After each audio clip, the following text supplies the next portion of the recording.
الحمدللہ ثم الحمدللہ، یہ جو 20ویں صدی عیسوی میں تحریکیں اٹھی، جو احیائی تحریکیں، ریوائولسٹ موومنٹس، انڈونیشیا سے چلیے مظلومی پارٹی، ہندوستان میں جماعت اسلامی، مصر میں الاخوان المسلمون، ایران میں فدائیین، ترکی میں سعید نورسی وغیرہ وغیرہ، ان تحریکوں نے ایک کام کیا ہے، بہت بڑا کام کیا ہے، کہ جنہوں نے اس تصور عبادت سے اٹھا کر تصور عبادت کو یہاں تک وہ لے آئے ہیں کہ عبادت نام ہے کامل اطاعت کا، پوری زندگی میں اطاعت، ہر گوشے میں، ہر شعبے میں جو اللہ کا حکم ہے اس کو بجا لانا، اس کے مطابق زندگی گزارنا، عبادت اس کا نام ہے۔ یہ ہمہ وقت ہے، ہمہ تن ہے، ہمہ وجوہ ہے، پوری زندگی پر پھیلی ہوئی، چھائی ہوئی۔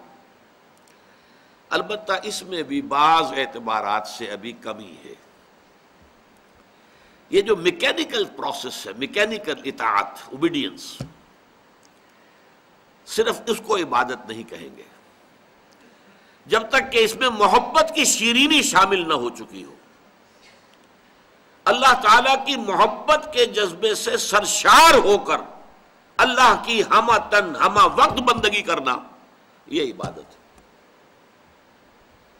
امام ابن تیمیہ، امام ابن قیم رحمہم اللہ، انہوں نے اسے خوب واضح کیا ہے۔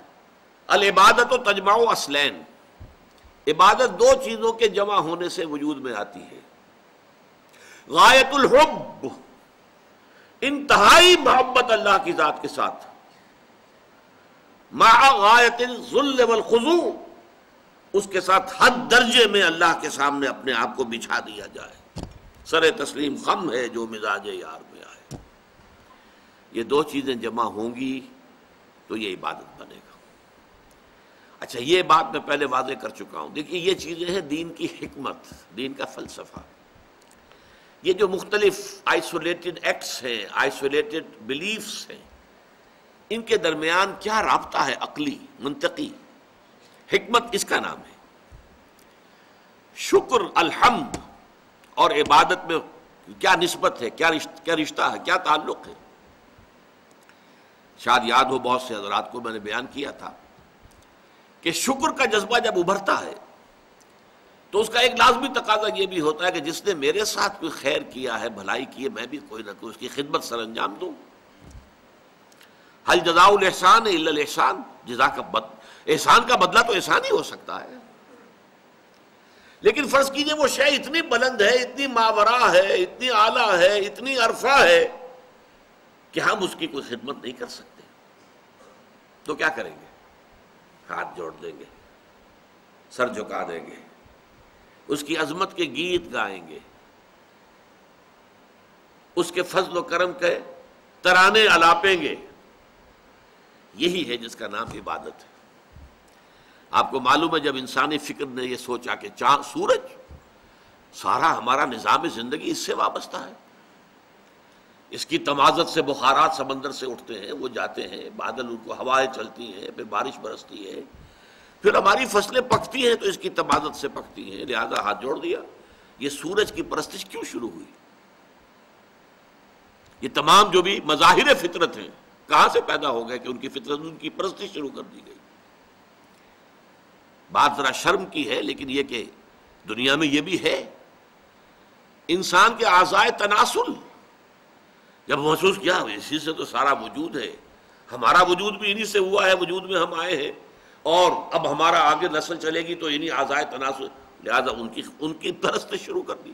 انسانوں نے کیا ہے، انسان کے اعضائے تناسل کی پرستش کی گئی ہے، پوجا گیا ہے انہیں۔ ہندوؤں کے اندر یہ سارا معاملہ موجود ہے۔ لیکن یہ کہ جب کوئی شخص، جیسا کہ میں نے کہا تھا، ایک چھلانگ ہے، یہ سورج، یہ چاند، یہ ستارے، یہ سارے مظاہر قدرت، یہ سب بھی کسی ایک کے شکنجے میں کسے ہوئے ہیں، کسی ایک کے بنائے ہوئے قانون کے پابند ہیں۔ وہ ہے جو اصل خالق ہے، مالک ہے، پروردگار ہے، پالن ہار ہے۔ لہذا پورا شکر اس کی ذات پر جب مرکوز ہو گیا تو گویا کہ جذبہ عبودیت بھی اس کی ذات پر مرکوز ہو گیا۔ ایاک نعبد و ایاک نستعین، ہم صرف تیری ہی بندگی کرتے ہیں اور کرتے رہیں گے، اور صرف تجھ ہی سے مدد مانگتے ہیں اور مانگتے رہیں گے۔ میں حیران ہوتا ہوں، نوٹ کیجئے اس بات کو، چونکہ میں نے تذکرہ کیا تھا پچھلی نشست میں کہ مولانا ابوالکلام آزاد نے 250-300 صفحات پر مشتمل تفسیر لکھی سورہ فاتحہ کی، ام الکتاب۔ لیکن حیرانگی کی بات یہ کہ اس چوتھی آیت کے اوپر چند جملے لکھے، ربوبیت پر کیا خوبصورت تحریر ان کی ہے، رحمت پر جو خوبصورت تحریر ہے، ہدایت پر جو خوبصورت تحریر ہے۔ واقعہ یہ ہے کہ انسان اشش کر اٹھتا ہے۔ وہ نہ صرف یہ کہ معارف قرآنی کے بہت بڑے خزانے، بلکہ یہ کہ اردو ادب کا شاہکار، کلاسک۔ لیکن حیرت ہوتی ہے، ایاک نعبد و ایاک نستعین پر چند جملے لکھے، کیوں لکھے ہیں، کیا وجہ ہے، یہ کوئی حل نہیں کر سکا اس کو۔ عبادت میں آ کر اصل میں آپ کو معلوم ہونا چاہیے کہ ملت کا تشخص قائم ہوتا ہے۔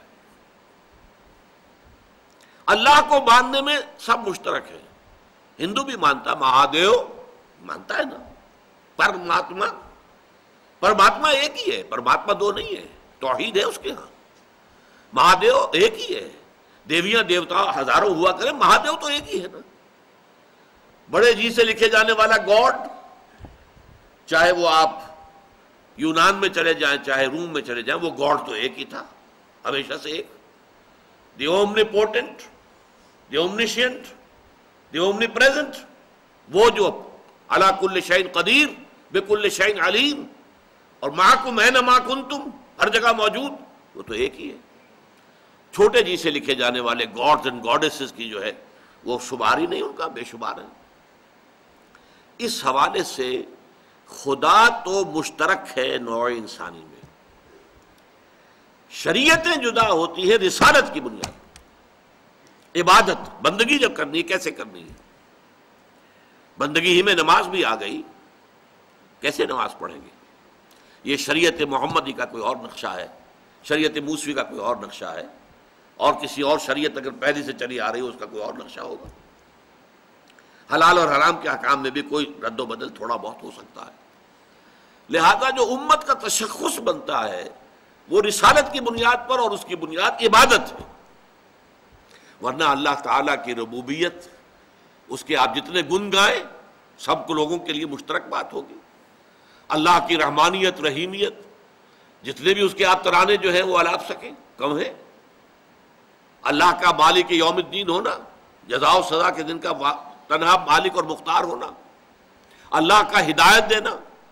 لہذا ان چیزوں پر تو خوب لکھا، لیکن چونکہ بدقسمتی سے مولانا آزاد اپنی زندگی کے آخری دور میں جو فلسفہ ہے وحدت ادیان، اس کا شکار ہو گئے تھے۔ گاندھی کے زیر اثر، گاندھی کی شخصیت بہت زوردار تھی، اس اعتبار سے اس کے زیر اثر آ کر وحدت ادیان، یعنی وہ فتنہ جو اس سے پہلے اکبر نے شروع کیا تھا، دین الہی، الہ تو ایک ہے نا، اسے رام کہو رحمان کہو کیا فرق پڑتا ہے؟ ہاں وہ شریعت محمدی، اس کا دور ختم ہو گیا، 1000 سال کے لیے تھی وہ شریعت محمدی ختم ہو گئی۔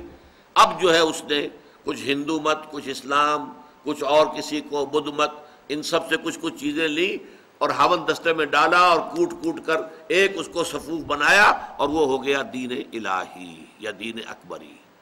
تاکہ یہ جدا گانا جو شریعتیں ہیں، جدا گانا ملتیں ہیں، ان سے جو ایک جدا گانا تشخص قائم ہوتا ہے جو کہ ہندوستان کی وحدت کے منافی ہے، ہندوستان کی کمزوری کا اصل سبب ہے۔ ہندوستان بہت بڑی طاقت رہا ہے دنیا میں، لیکن کبھی بھی اپنی حدوں سے باہر نہیں گیا، آپ کو معلوم ہے۔ فتوحات کبھی کی نہیں انہوں نے، کہیں باہر گئے ہی نہیں، اپنے ہی سرحدوں کے اندر رہے ہیں۔